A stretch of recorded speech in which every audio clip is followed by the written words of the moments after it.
चंद्रशेखर जी, सबसे पहला सवाल मेरा आपसे ये है कि आपने मायावती की पार्टी भी ज्वाइन की थी, काम किया था आपने मायावती जी के साथ, तो बसपा छोड़ने की मुख्य वजह क्या रही? देखिए, मैं गुजारिश करूंगा सभी लोग शांत रहें, आज़ाद भाई का वक्तव्य सुने। वो मान्यवर काशी राम जी द्वारा आंदोलन है जी।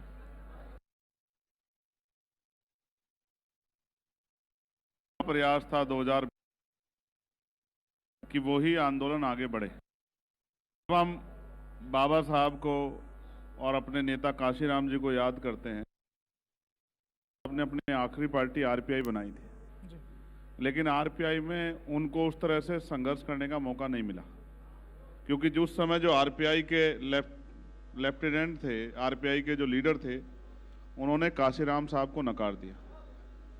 हमने बहुत प्रयास किए, लेकिन अब जो मान्यवर काशीराम साहब के मूवमेंट के हमारे बड़े नेता हैं, उन्होंने कहा कि हम आपके बिना कामयाब हो सकते हैं। तो फिर भीम आर्मी आज़ाद समाज पार्टी के नेताओं ने, हमारे परिवार ने तय किया कि जब हम सड़कों पर लड़ाई लड़ रहे हैं, जब हम जेल जाते हैं, मुसीबतें झेलते हैं, जब हम सर परेशानी का सामना करते हैं और हम समाज के लिए, लोग तनख्वाह पे काम करते हैं, सरकारी प्राइवेट, हम बिना तनख्वाह के काम करते हैं, तो इस काम को हम अपने हाथों में क्यों ना लें?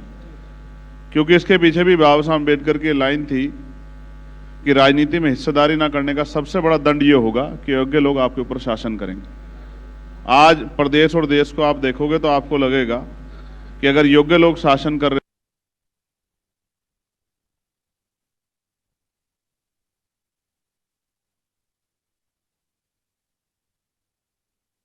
उम्मीद है कि ये फूले साहू अम्बेडकर और मान्यवर काशीराम साहब का अधूरा सपना जो है वो आने वाले समय में पूरा करेगा। आपने मायावती जी से भी कुछ रिश्ता जोड़ने की कोशिश की, आपने कहा मेरी वो रिश्तेदार है, लेकिन उन्होंने सार्वजनिक मंचों से कह दिया कि मेरा कोई भतीजा नहीं है। तो क्या मायावती जी को लग गया था कि जो व्यक्ति एक दलित पॉलिटिक्स के रूप में उभर रहा है वो एक दिन दरख्त बन जाएगा, इसलिए उसे दरख्त बनने से पहले ही खत्म कर दो? नहीं, मैं ऐसा नहीं मानता हूँ। वो हमारी बड़ी हैं और हमारी नेता भी हैं, और मैं तो आपके मंच से उनके दीर्घायु होने की कामना करता हूँ। वो स्वस्थ रहें और उनका आशीर्वाद हम पे बना रहे। हम हिस्ट्री जब पढ़ते हैं, अभी पार्लियामेंट में भी चर्चा हुई, एकलव्य के किस्से पे चर्चा हुई। एकलव्य द्रोणाचार्य के पास गए कि मैं आपका शिष्य बनना चाहता हूँ, और द्रोणाचार्य जी ने कहा कि मैं तुम्हें शिष्य नहीं बनाना चाहता। तो एकलव्य ने अपना काम नहीं छोड़ा। एकलव्य ने द्रोणाचार्य जी की मूर्ति बना के उसके सामने ही अपनी तैयारी शुरू कर दी, और एक समय आया कि वो एक ऐसे धनुधर बने जिनका कोई तोड़ नहीं था। तो मैंने भी, उन्होंने भले ही मुझे नकार दिया, लेकिन मैंने हमेशा उनको अपनी बड़ी माना, और मैंने उन्हीं की मूर्ति अपने मन में लगा के, मान्यवर काशीराम साहब की मूर्ति अपने मन में लगा के, और जो काम, आप ये समझिए कि उन्होंने बहुत काम किया, हम नकार नहीं सकते। आज हम आगरा में बैठे हैं। एक समय था कि आगरा में जो एक बड़ी आबादी वो जूते के व्यापार से जुड़ी हुई है, और एक समय था कि बिल्कुल टैक्स फ्री करके आगे बढ़ने का अवसर जो है यहाँ के लोगों को दिया गया, जिससे कि यहाँ के लोगों में हिम्मत पैदा हो। तो ऐसा नहीं है, उन्होंने बहुत काम किया, नकार नहीं सकते हम, लेकिन अभी बहुत काम बाकी है। जैसे आप ये समझिए कि समाज में 10% तबका बहुजन समाज में तैयार हो गया, लेकिन अभी 90% समाज हाशिए पे है।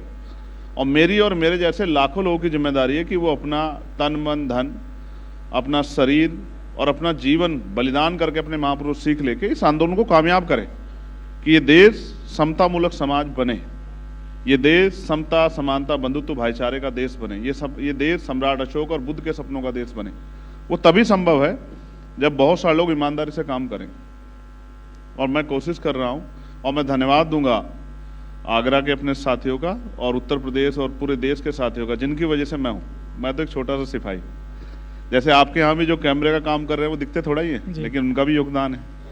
ऐसे बहुत सारा हिस्सा है जिनका योगदान है, लेकिन दिखता वही जो दिखाया जाता है। तो मैं तो इस मूवमेंट का एक जर्रा हूँ, सिपाही हूँ। हमारे लीडर्स यहाँ बैठे हैं, उन्हीं की संघर्ष की वजह से आज मैं मेंबर ऑफ पार्लियामेंट भी हूँ।